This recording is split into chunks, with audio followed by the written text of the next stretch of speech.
highlighting this question of reading is that if it's not too early to be giving you revision tips, it's obviously too early to be giving you revision tips because we haven't done anything.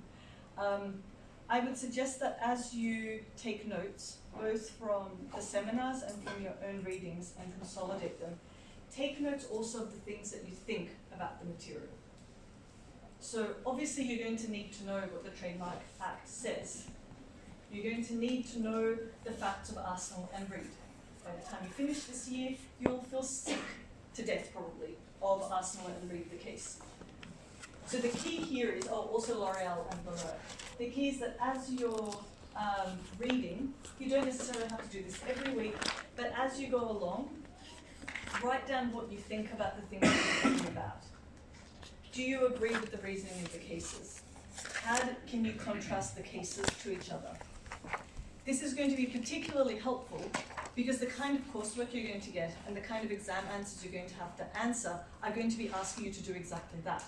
Now, you won't know what the question is, but if you've thought about it in advance, it will actually make it much more straightforward to answer, because it's not sort of going to throw you.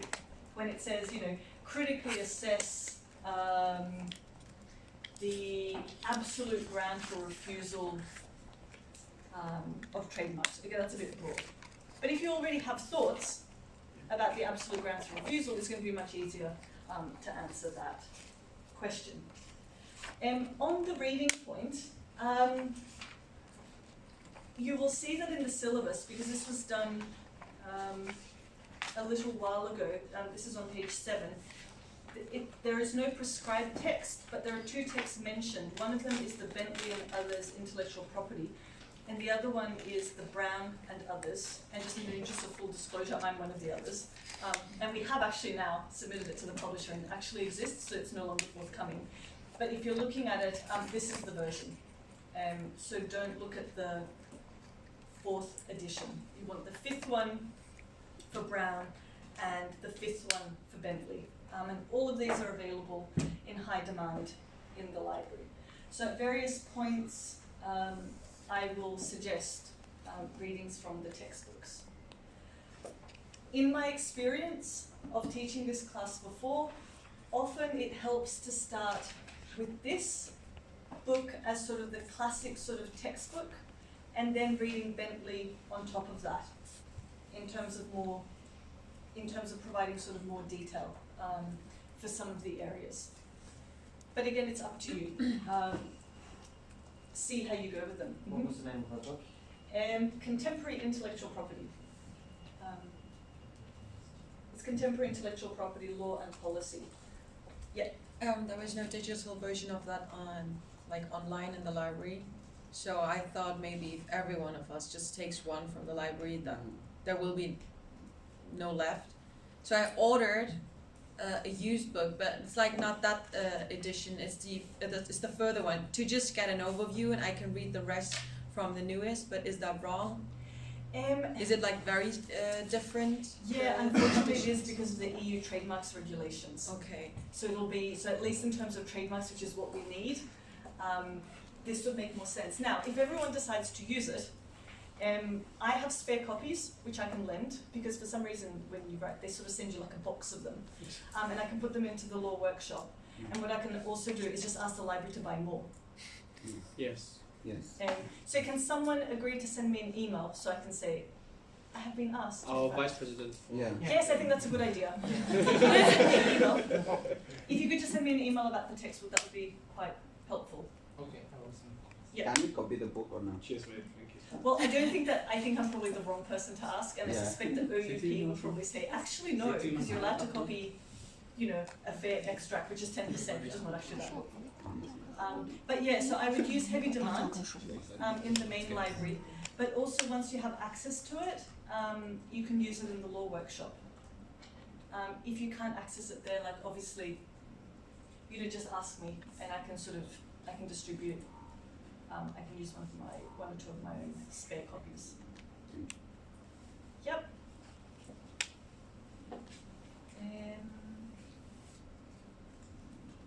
Right. Okay, so no other questions about the reading? No? Excellent. So like I mentioned, we're going to be looking at what brands are for next week, and I've put in a starred reading. The starred reading is the reading that you really want to do to be able to participate. The other things you can do later. So it's a really easy, fun to read article if you haven't read it already. It's a Jessica Littman piece called Breakfast with Batman, which is actually kind of as fun as it sounds. It's really good in terms of sort of encapsulating ideas around sort of branding and trademarks and legal protection. We'll then move on to the 4 seminars on trademarks, and then the 1 seminar on passing off. And this, like I said, will sort of set us up for the next year. In semester 2, we're going to be looking at a number of themes, things like the protection of brands on the internet, the individual as a brand, which we'll hopefully get a chance to talk a little bit about today. We're going to look at sort of brands and freedom of expression, geographical indications, and that sort of thing. If there is something that you are very, very keen should be covered, perhaps instead of one of these, I am willing to consider this. If there's something over the course of this semester that you're particularly interested in, we have a bit of flexibility next term. Because next term you're going to be doing a lot more sort of independent learning. So if there's sort of a groundswell of opinion in terms of studying something that's not on the list, that's a key theme, we can do that. Equally in terms of focusing on specific things. So when we look at sporting events, I tend to discuss sort of the FIFA World Cup and the Olympics. If you want to discuss different sporting events, we can obviously discuss different sporting events. This is not a problem. Right. The next thing to mention is the assessment. You will know that there is both formative and summative assessment. The formative assessment is the one that doesn't count towards your grade for this course. There will be a formative assignment that will most likely be due at the end of October. It's obviously only going to cover something that we would have done by then.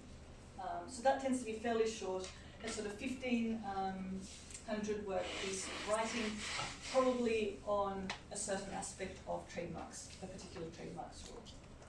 You will then have an exam in December, which is actually quite fortunate for you because when everyone else is doing lots of exams, next year you'll have not so many. This will be a 2-hour exam. It will have 1 compulsory question and then a choice of questions.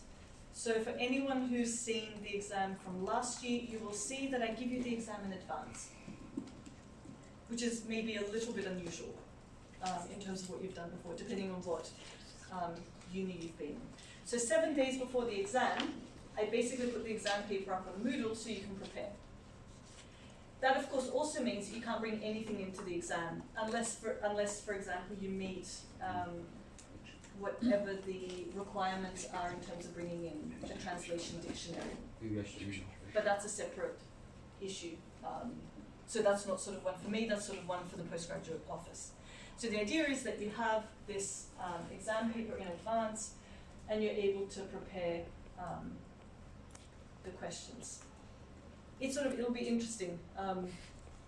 You know, I can't obviously, the moment I release it, I can no longer answer any questions about it. It's like you're already under exam conditions.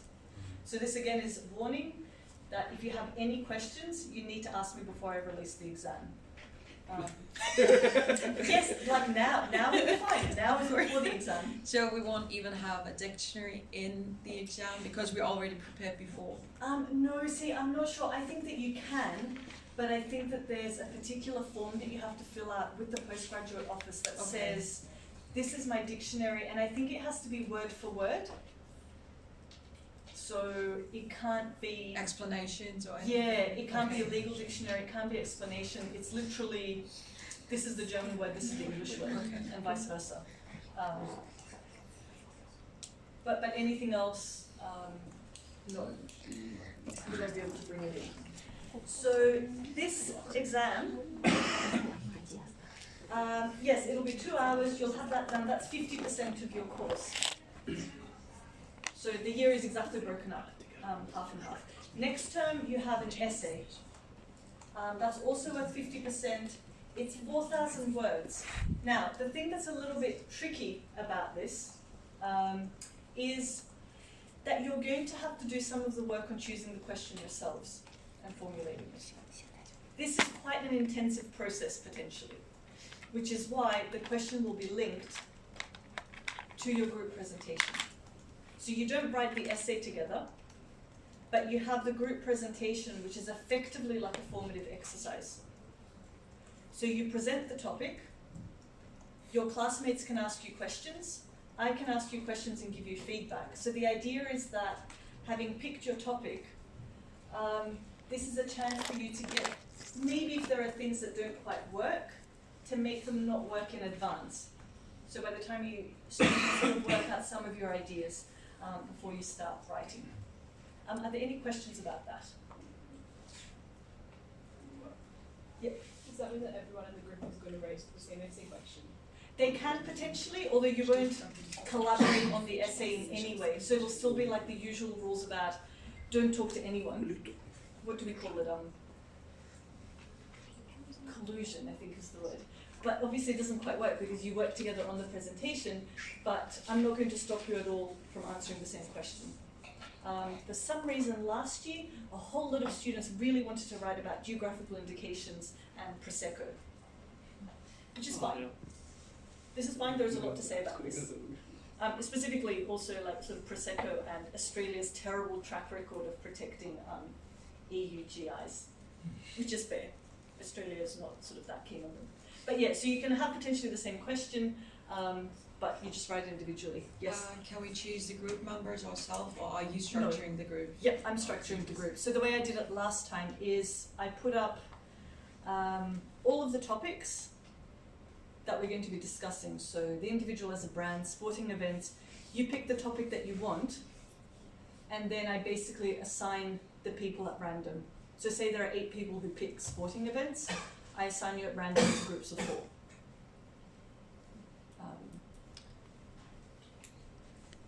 Anybody else? Is the exam online or we have to take a hard copy? Oh, it'll be online. I will put it Online. on Moodle. Okay. And Yep. then we can choose like any question we want. What is From Not for the section? first one, No, for the okay. second part only. The second part. Yep. Okay.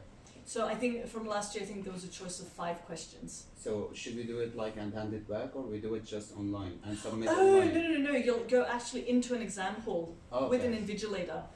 Okay. The whole process will be exactly the same as for any other exam, just that unlike probably every other student, you will have seen the exam already. Okay. Yeah. So We the will see exam, the exam questions Yes. before we go to the exam. yes, That's cool. Thank you. excellent. At least we That's can cool. like prepare 50%. And the exam will be handwritten. So Yes, so the exam will be handwritten. So actually, this is a really good point. I think it's probably for all of your exams, it's probably quite a good idea to practice the handwriting Yeah. in advance. To practice writing it. Because you may end up preparing. So remember, there's a danger in an exam that you've seen before to want to do everything. But in practice, you still only have 2 hours. So absolutely, sort of, the fact that it's handwritten is important. Clearly, if for some reason you can't handwrite, or you need to dictate it to someone, please tell me or the disability service in advance, and we can organise for a note taker or something like that if that's necessary. Equally, if touch wood or whatever, you break a finger or something, and you can't do the exam, obviously tell someone, and we will deal with it sort of in the normal way. Are there any other questions about the assessment? Yeah. When are the exams going to be? In December. Do you know? Yeah, no, so I don't know. So usually it's about, between the 3rd and the 12th of December. I realise that this causes any amount of sort of hassle for people who want to go home for the holidays. Totally get it. Unfortunately, I can ask to have it early, but the usual answer I get is, well, there are X many sort of students, thousands of students also sitting exams. We can't guarantee anything. It's actually between the 9th of December till the 20th of December. Oh, so it's a bit later. Okay. So it's even a bit later. Right. Which It means could that be in the first Wait, week it or could in the be on second the last. week. It could be on the very last day. Unfortunately. That's bad. Yeah. So this is not unfortunately something that I have control Yeah. over. Because on It's the fine. in the beginning when they gave the induction and the timetable, they said they thought it would be up to 6th of September, December. Yes.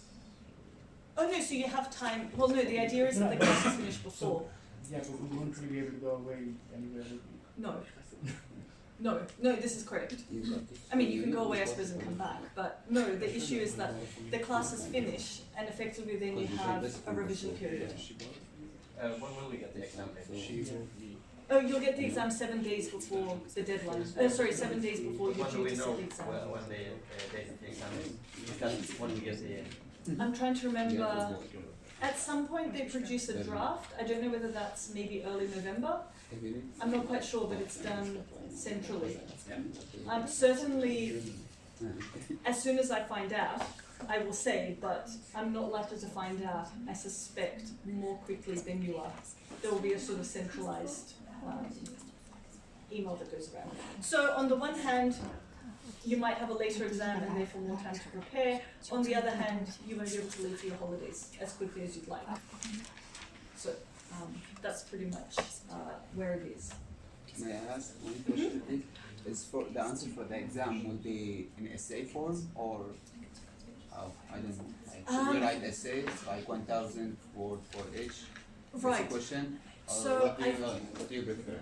Yeah, so this is not a question that I can answer immediately, in part because I'm fairly sure that last year the weightings of the essays were different.